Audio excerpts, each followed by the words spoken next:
Thank you, Pablo. All right, everyone. Good afternoon. Name's Pablo Breuer. If you're on Twitter, I go by Angry Hobbit. Talk a little bit about why it's all snake oil, and that may be okay. So, any vendor salespeople in the crowd? Good, because you're not going to like me very much. So, mandatory disclaimer.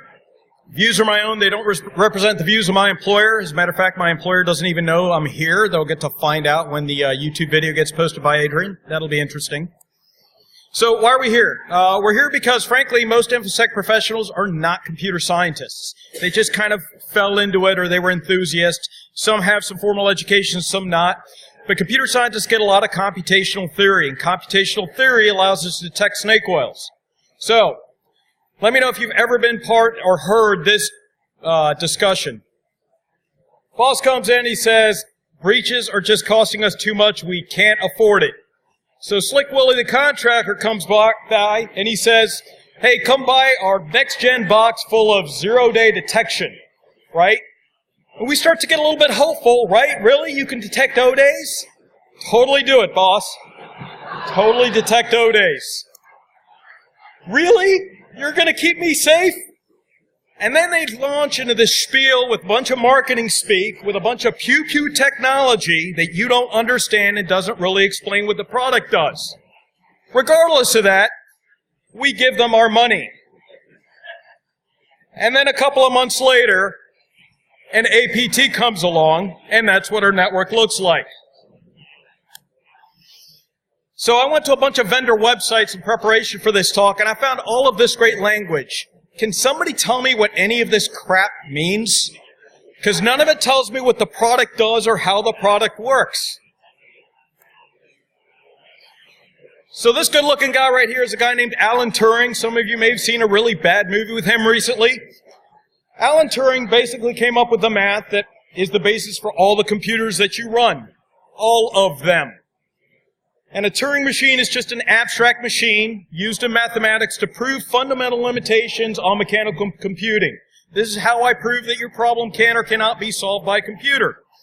And something is said to be Turing complete if it's theoretically capable of expressing all the tasks accomplished by a computer.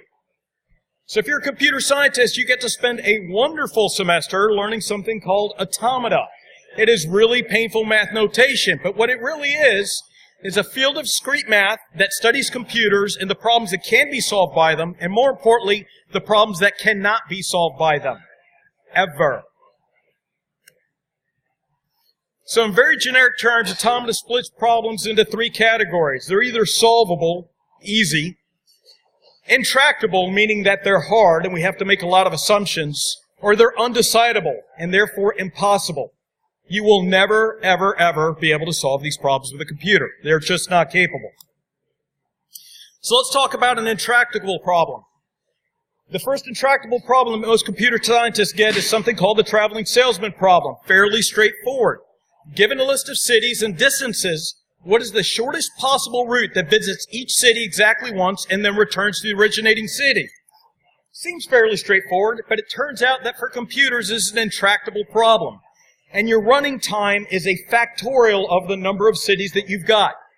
So imagine that you're a salesman and you've got to go from San Francisco to New York.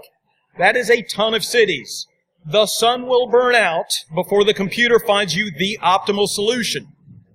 Now somebody out there is getting ready to throw the BS flag, and they're going to tell me that, hey, that sounds a lot like my GPS works. And you're right. It is how your GPS works. But your GPS works because it makes a bunch of assumptions. It assumes things like interstates are faster than rural routes are faster than farm roads, and then you may tell it some things like, hey, don't show me any toll roads.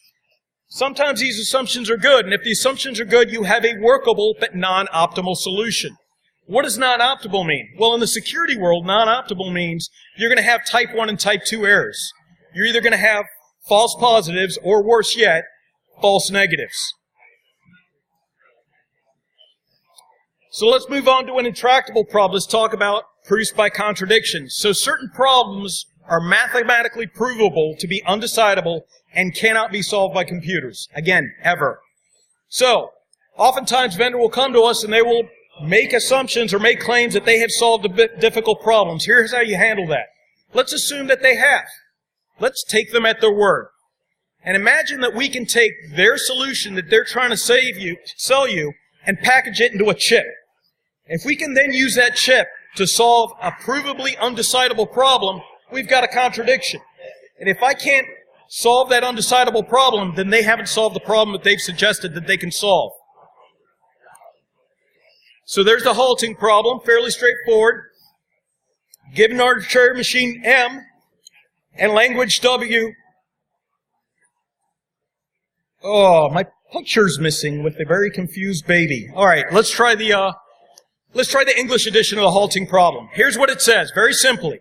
Given an arbitrary computer program and input, you will never be able to determine with a computer if it will finish running. And if you think about it logically, this is very straightforward. It's either going to finish, yay, or it doesn't. And the problem comes in when it doesn't finish. If it doesn't finish, maybe it's still running, or maybe it's stuck in an infinite loop. And you will never know. At some point, you may decide to break the program after, say, 30 days. But what if it needed 30 days and 1 minute to finish processing? You're never going to know, and that's the problem. So let's get back to our vendors. Vendor's going to come to us and going to say, we detect all 0 days. And what we hear is, we detect all 0 days. All right, let's assume that's true for a minute. Let's take that 0-day detector, let's put it in a chip, and let's put it in our halting problem. And then let's redefine the halting problem this way. If it's a 0-day, we'll halt. And if it's not a 0-day, we won't halt. So we've solved the halting problem. But we can't solve the halting problem at all, ever. Mathematically provable, 100%. So if you can't solve the halting problem, and I can use your chip to solve my halting problem, you haven't solved your problem either. So there is no 0-day detection, and there won't be. Ever. All right, so no O-day detection. All right. So how do vendors claim this? Well, they claim that because they can detect some 0 days. And some of them can. They've got some really smart people that work at these vendors, and they do it using signatures and heuristics and statistical models. And yeah, you can detect some things like ROP chains on occasion, but you're not going to detect all of them. They make assumptions to reduce the problem space so that they can solve part of the problem. So the trick as a customer is to ask them what assumptions they made and then validate those assumptions. How are you doing what you were claiming that you're doing? What assumptions did you make? And let me make sure that they make sense in my real world. So what about TCP/IP? You're going to get some firewall vendor that's going to show up and talk about their next generation firewall, and they can detect all malicious traffic TCP/IP. Turns out TCP/IP is also Turing complete. Since it's Turing complete, the halting problem applies. Since a halting problem applies, they can't detect all malicious traffic in TCP/IP. So that next-gen product, it may make things better, but it's not a panacea, and it's just going to have different kinds of signatures and heuristics. So for the vendors, first, be honest in your claims. Your customers aren't stupid. We're going to challenge you. Second of all, when we ask you about your assumptions and methodologies, they're not secret sauce. You need to be able to explain it. And if you're uncomfortable with that, then have us sign an NDA. Most of us are going to be fine with that. And for goodness sakes, quit selling us marketing speak. That next-gen cloud-enabled software-defined heuristic-based virtualized threat-centric multi-layer end-to-end analytics adaptive cyber defense pew-pew isn't worth the shiny paper you printed it on. So for the customers, the vendors do have some smart solutions, and that's fine, but they also need to make a living. If the claim seems too good to be true, it probably is. So ask them how they're solving these impossible problems. Ask them how they're reducing the problem space. Ask them what assumptions they made, and then make sure that those things make sense in your operational environment. Most importantly, arm yourselves with a little knowledge. Understand what problems are not solvable by computers and which problems are solvable but are hard. So the next time a vendor comes to you with Brondo the O-Day Mutilator, ask them how they solve the halting problem. For those of you attending RSAC, there's your RSAC bingo cards with your sales terms. I am not responsible if you die of alcohol poisoning while playing. Are there any questions? Please. I do not have ponies. Some of my graphics didn't make it. Any other questions? All right, ladies and gentlemen, thank you very much for your time.